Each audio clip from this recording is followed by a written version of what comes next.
कि 1908 का कानून का दौर था, जब हिंदुस्तान की तटरेखाओं पर विदेशी हुकूमत का पहरा था, तब के पत्तन, तब की तकनीकी और तब की सोच सब कुछ अलग थी।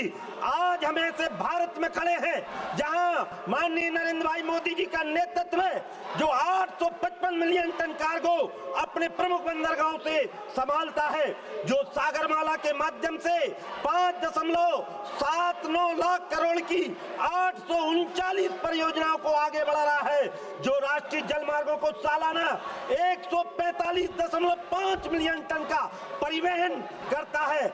अब हमारे कानून भी उतने ही आधुनिक, उतने ही तेज और उतने ही दूरदर्शी होने चाहिए जितना हमारा सपना है।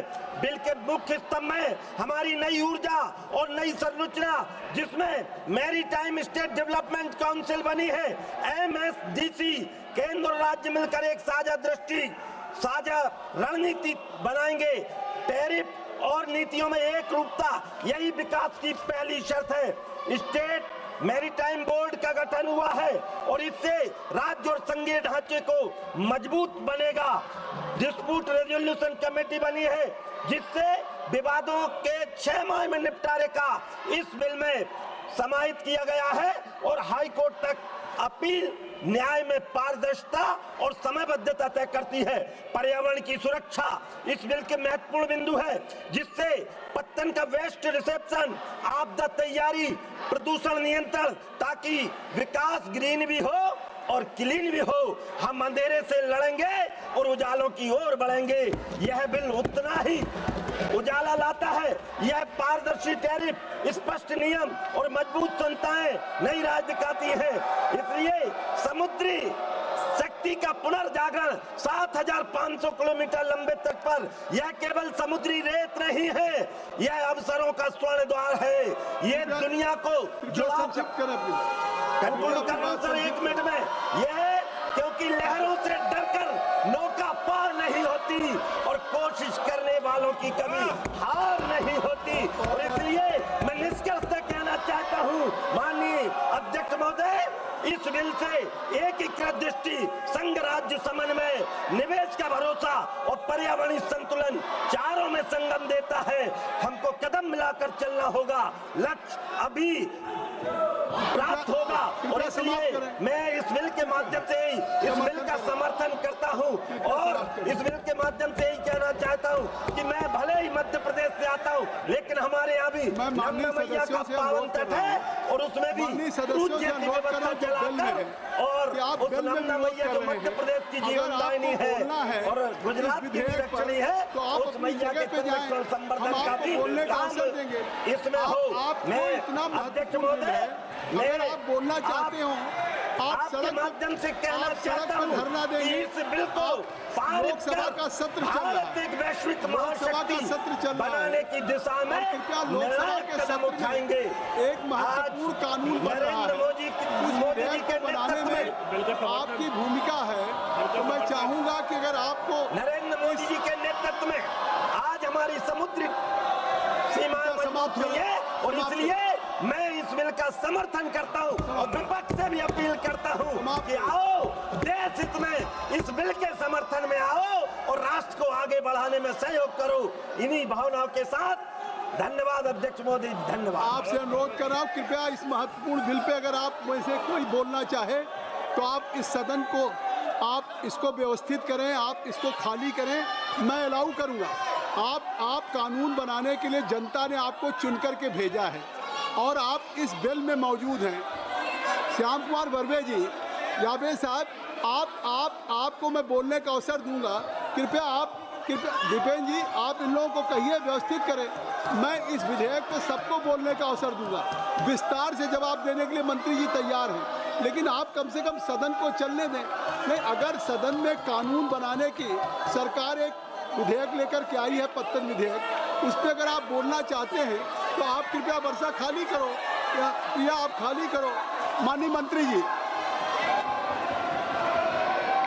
Respected sir, I am especially grateful to you sir for giving me the opportunity to make my speech here regarding this Indian Port Bill 2025. I'm especially thankful to Honorable Member of Parliament Dilip Saikia ji, Shri Bharat Mutuku Mili ji, Darshan Singh Chaudhary ji, because of their kind support to this bill and for their extensive elaboration about the significance of this bill. Sir, Indian Port Bill 2025, it is a strategic intervention to reposition India's maritime sector for the 21st century. India's coastline, the economic backbone of a 4 trillion economy, has seen remarkable progress under the visionary leadership of our Honorable Prime Minister Narendra Modi ji. Sir, in the last decade, our port capacity has expanded by 87% and cargo handling has surged to a historic high of 855 million tons. We have drastically cut down ship turnaround time by nearly 49% through mechanization and digitization. The coastal shipping has increased by an astounding 180%. Sir, these are not just numbers. They are a testament to our relentless pursuit of efficiency and growth, which is why 9 of our ports now rank in the World Bank Global Container Port Performance Index. Despite this progress, sir, we are still governed by a colonial relic, the Indian Port Act of 1908.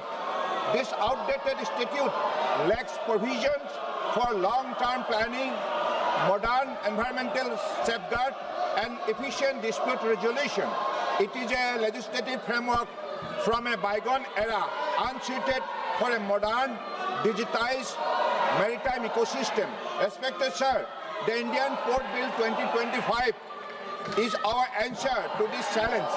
It is the product of extensive consultation with coastal state, industry stakeholders, and the public, embodying the spirit of cooperative federalism. Sir, the bill contains 11 chapters and 85 clauses that mainly focus on optimum utilization of India's coastline by promoting integrated planning and strategic development of our port through a robust consultative framework between the state and the center. This bill introduces several forward-looking reforms.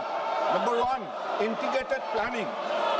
It statutorily establishes the Maritime State Development Council, a recommendatory body to facilitate integrated long-term planning and data-driven decision-making across all ports. Dispute resolution. The bill introduces state-level dispute resolution committees to provide a fast, efficient, and transparent mechanism for resolving port-related disputes. Sir, then we have the environmental and safety compliance. It mandates that all ports adhere to international convention like MARPOL, requiring them to have robust plan for emergency preparedness, pollution prevention, and disaster management. Sir, digital integration.